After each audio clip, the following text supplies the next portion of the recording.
जय हिंद साथियों, आज हमारी आरटीजीएसयू साइकोलॉजी की लगातार तीसरी कक्षा है। पिछली 2 कक्षाओं में हम लोगों ने 50 प्रश्नों पर विस्तृत अध्ययन कर लिया है।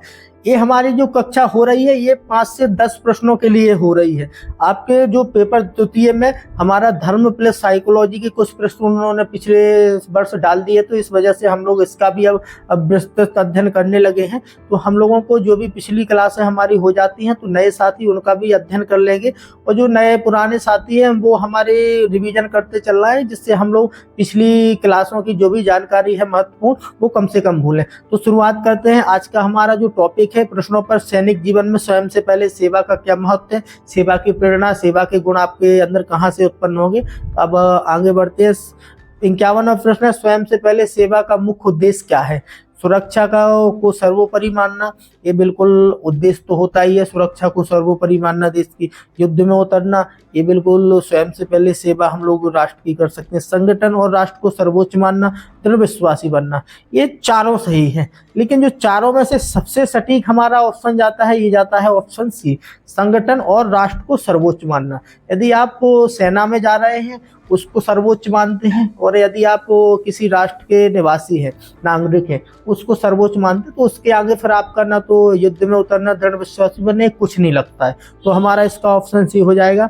आगे प्रश्न हम देखते हैं, जब कोई सैनिक अपनी जान जोखिम में डालकर मिशन पूरा करता है वह किस प्रकार की प्रेरणा है। तो आपको देखना है, ये बाह्य प्रेरणा है, ये सकारात्मक प्रेरणा है, बिल्कुल बाह्य प्रेरणा भी प्रेरित होती है, आंतरिक प्रेरणा भी तात्कालिक प्रेरणा है। तो ये हमारे चारों से तात्कालिक प्रेरणा भी होती है, लेकिन चारों में से जो हमारा उत्तर निकल रहा है वो आंतरिक प्रेरणा से हम लोग अपनी जान जोखिम में डालकर अपना बलिदान को शहीद कर लेता है सैनिक अपने आप को। तो ये हमारी आंतरिक प्रेरणा का स्रोत होता है। ठीक है, अगला प्रश्न हमारा, परोपकार किसका उदाहरण है। आत्म केंद्रीयता का, ये थोड़ा मिस्टेक हो गया है वर्ड में। अन्य संवेदनशीलता, भय प्रेरणा, सामाजिक शिथिलता। तो ऐसे प्रश्नों में अब आप लोग स्वयं से पहले जैसे मैं ऑप्शन बोला करूं उसमें से आप लोग अपना डिक्लेयर कर लिया करें कि ये हमारा ऑप्शन ये है, फिर मैं बताया करूंगा। तो आत्म केंद्रीयता सटीक है थोड़ा, अन्य संवेदनशीलता ये थोड़ा हमारा परोपकारकता के लिए ज्यादा सटीक है, तो इसका ऑप्शन हमारा बी होता है।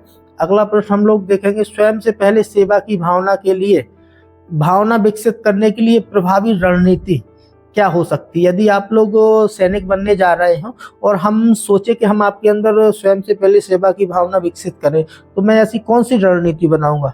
पुरस्कार दूंगा तो आपके अंदर ऐसा हो जाएगा, हो सकता है थोड़ा। व्यक्तिगत आलोचना करूंगा तो शायद हो सकता है। समूह प्रेरणा का अनुकरण करवाऊंगा, दंड आधारित मैं आपको मारपीट के ऐसा करवाऊंगा, तो ये थोड़ा थोड़ा हो सकता है। लेकिन जो सबसे ज्यादा हो सकता है वो समूह के साथ प्रेरणा लेंगे हम लोग और उसका अनुकरण करेंगे, तो हम लोग सेवा भावना विकसित कर सकते हैं। तो हमारा ऑप्शन इसका भी सी आता है। अगला प्रश्न हमारा, कर्तव्य परायणता का संबंध किससे है। ऑप्शन पर चलते हैं सीधे। आदेश पालन से, लाभ से, उदासीन आचरण से, नैतिक उत्तरदायित्व से। देखो, आदेश पालन से बिल्कुल हो सकता है, लाभ से अब किस क्षेत्र में हम लोगों को लाभ लेना है, अपने देश के लाभ के लिए कार्य करना है या अपने समाज के या व्यक्तिगत, वो अपना अलग मुद्दा है। उदासीन आचरण से ये तो बिल्कुल हो ही नहीं सकता है, तो इसका ऑप्शन हमारा जाएगा नैतिक उत्तरदायित्व। देखो, आप लोग ये मत सोचना कि मैं सी और डी क्यों डालता हूँ। मैं सी और डी इसलिए डालता हूँ ऑप्शन कि जिसमें आप चारों ऑप्शन पढ़ सकें और फिर उसमें एक विभेद कर सके कि आखिर ये 3 क्यों नहीं है और ये चौथा क्यों है। ये आपको समझना बहुत जरूरी है। नहीं तो साइकोलॉजी का यदि एक भी ऑप्शन आपको गलत उसने रख दिया जिसके बारे में आपको जानकारी नहीं है, ऑप्शन के बारे में, समझ लेना आप वहां पे सही आंसर नहीं लगा पाएंगे। यहाँ कोई ये जीके या हमारा कोई धर्मशास्त्र का प्रश्न नहीं है कि जो वो प्रश्न पूछेंगे उसका सही उत्तर है। यहाँ कोई सही उत्तर होता ही नहीं। पता चला जो सही उत्तर पर आप रटके गए हैं वही उत्तर वहां ना मिले, अन्य 4 उत्तर मिल जाएं, तो फिर आप क्या करेंगे उसमें। इसलिए आपको स्मार्टनेस रखनी है, और जो भी अपना स्मार्टनेस के साथ तैयारी करेगा वो अंततः जरूर सफलता मिलती है उसको। तो इसी के साथ हम लोगों को रटने की विद्या छोड़ देनी है। अब हम लोगों को ईमानदारी से व्यवहारिकता का और एक अनुभूति यथार्थ वाली हम लोगों को शिक्षा की ओर बढ़ना है। ठीक है, सैनिक स्वयं से पहले सेवा भावना किस सिद्धांत से मेल खाती है। अब ये थोड़ा देख लेना, ये आपने पहले कभी देखा नहीं होगा। स्किनर का ऑपरेटिंग कंडीशनिंग से एक सिद्धांत है। मैस्लो का आत्म साक्षात्कार स्तर है। पावलोव का शारीरिक प्रतिक्रिया सिद्धांत है। इसका मतलब है कि आप प्रशिक्षण कर रहे हैं तो शायद प्रशिक्षण से आपको सेवा भावना सिखाई दी जा सकती है। फ्रॉइड का इड सिद्धांत है। एक इड ईगो सुपर ईगो, ये हमारी जो मनोविज्ञान की एक अवस्थाएं होती हैं हमारे दिमाग की, तो वो मैं अभी नहीं डिस्कस करूंगा, अभी केवल हम लोग देखेंगे सही उत्तर। तो ये जो हम लोग सबसे ज़्यादा ये सिद्धांत कार्य करता है हमारा स्वयं से, ये हमारा मैस्लो का आत्म साक्षात्कार सिद्धांत। ठीक है, अब इसमें मैस्लो ना हो, केवल ये सैनिक स्वयं से पहले सेवा भावना का सिद्धांत किससे मेल खाता है? तो आत्म साक्षात्कार से। यदि जब उसका आत्म साक्षात्कार हो जाता है तो फिर बिल्कुल निस्वार्थ उदारता के साथ वो अपने से पहले दूसरे को रखने लगेगा, उसकी सेवा, चाहे वो राष्ट्र की हो, चाहे वो नागरिक की हो, किसी भी चीज में हो। ठीक है, तो हमारा आत्म साक्षात्कार, इसका ऑप्शन बी हो गया सही। अगला प्रश्न, कौन सी विशेषता स्वयं से पहले सेवा भावना के विपरीत है? ये थोड़ा प्रश्न पर गौर कर लेना, इसमें नहीं है, विपरीत है।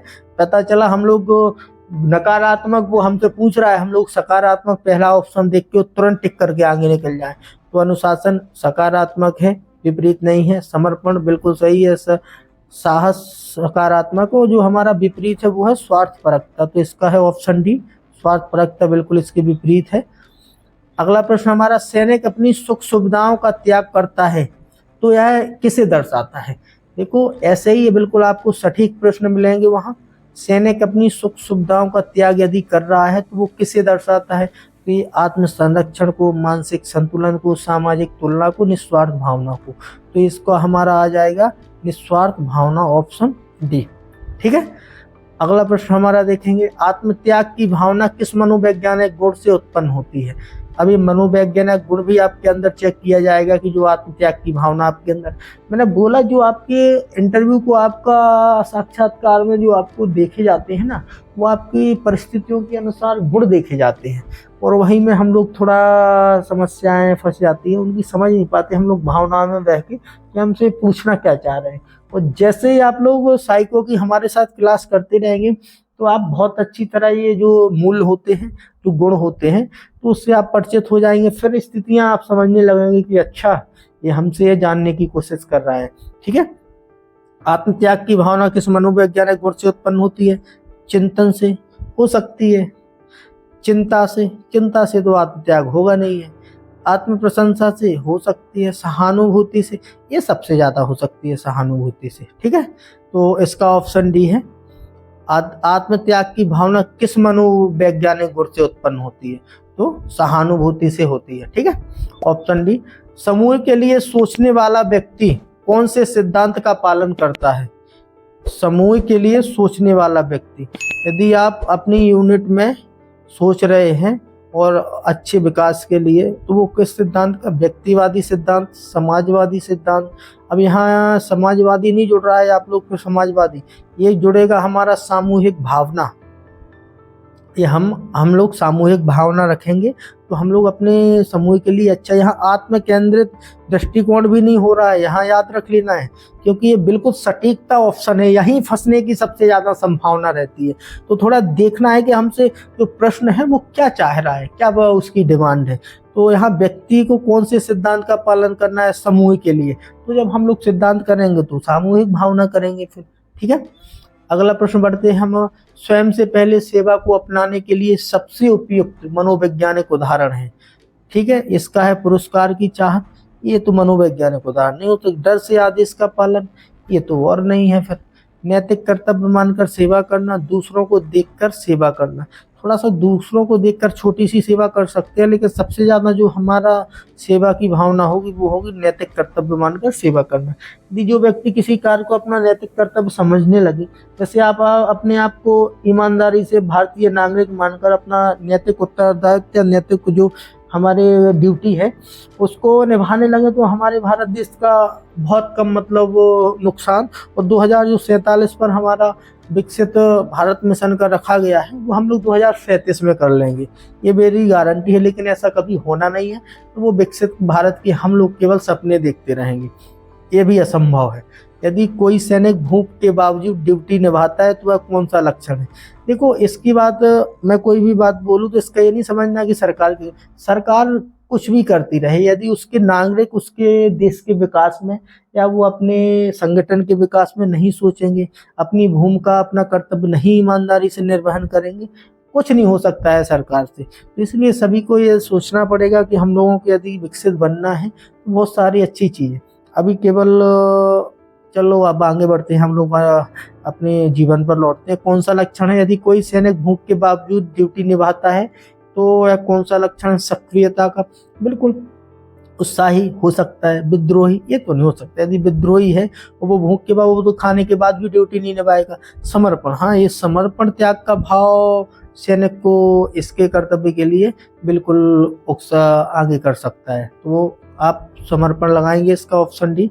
कौन सी मनोवैज्ञानिक प्रक्रिया स्वयं से पहले सेवा को बनाए रखने में सहायक है? मनोवैज्ञानिक प्रक्रिया स्वयं से पहले सेवा को बनाए रखना, एक आपको पहले तो आपके अंदर होनी चाहिए, ठीक है, फिर आपके अंदर वो है तो आप उसका कैसा उपयोग करेंगे, फिर आपको वो निरंतर आपके अंदर बनी रहे तो क्या करेंगे? सामाजिक तुलना करने से, मूल आधारित निर्णय लेने से, आत्म संवर्धन से, ऑप्शन डी हमारा अधीरता से। तो इसका हम लोग आएंगे मूल आधारित निर्णय से। यदि आप मूल आधारित निर्णय लेते रहेंगे ऑप्शन बी इसका, तो आप बिल्कुल ऐसे मनोवैज्ञानिक स्वयं से पहले सेवा के गुण इसका भी संवर्धन होता रहेगा और निरंतर आपके जीवन में जब तक आप मूल आधारित निर्णय लेते रहेंगे स्वयं से पहले सेवा की भावना आपके अंदर विकसित होती रहेगी। ठीक है, अगला जो हमारा प्रश्न है, एक सैनिक का समूह के प्रति समर्पण, समूह के प्रति समर्पण किस सिद्धांत से प्रेरित जुड़ा है या प्रेरित है?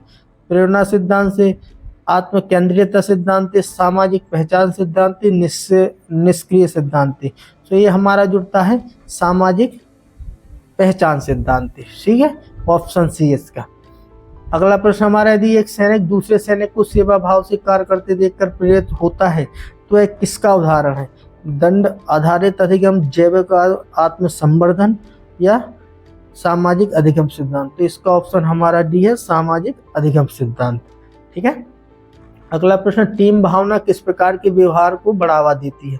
यदि आप टीम के साथ एक कार्य करते हैं तो इसमें कौन सी भावना आपको या कौन से व्यवहार को बढ़ावा मिलता है? आक्रामकता को, सहकार, द्वेष, निष्क्रियता। तो इसका ऑप्शन बी है सहकार को। अब द्वेष निष्क्रियता, हाँ कहीं कहीं छोटी सी जलन ईर्ष्या की होती है लेकिन वो व्यक्तिगत तौर पर होती है, ये बिल्कुल टीम या सामूहिकता तौर पर बिल्कुल नहीं होती है। तो आप छोटी छोटी बातें को साबित करने मत लग जाना है। सैनिकों को आत्मत्याग सिखाने के लिए कौन सा प्रशिक्षण सबसे प्रभावी है? शारीरिक अपत्याग सिखा सकते हैं, सांस्कृतिक बिल्कुल सिखा सकते हैं, नैतिक सिखा सकते हैं, तकनीकी प्रशिक्षण बिल्कुल सिखा सकते हैं। लेकिन जो हम लोगों को परमानेंट सिखाने का जो रास्ता दिखेगा वो दिखेगा ऑप्शन सी में। ठीक है, तो 66 का ऑप्शन सी है, नैतिक प्रशिक्षण से हम लोग सिखा सकते हैं। जब सैनिक स्वेच्छा से मिशन में जाता है तो वह प्रेरणा को दर्शाता है, संघर्ष, सामाजिक, सम्मान, आंतरिक। तो ये हमारा आंतरिक प्रेरणा को वो दर्शाएगा जब वो स्वेच्छा से मिशन पर जाएगा। ठीक है, बाकी चीजें हैं लेकिन हमारी जो सबसे सटीकता निकल रही है वो ऑप्शन डी है, आंतरिक प्रेरणा। अगला प्रश्न हमारा, सैनिकों को सहयोग को प्रेरित करने वाली भावना, सैनिकों के सहयोग को प्रेरित करने वाली भावना कौन सी है? प्रतियोगिता, अलगाव, प्रतिस्पर्धा, सामाजिक एकता। देखो एक बात याद रखना, इस पे प्रश्न मेरा डालने का मूल कारण ये है कि मुझसे जहाँ तक सभी धर्मों के साथी जो धर्मगुरु की तैयारी आरटीजीएसयू की करते हैं जुड़े हुए हैं।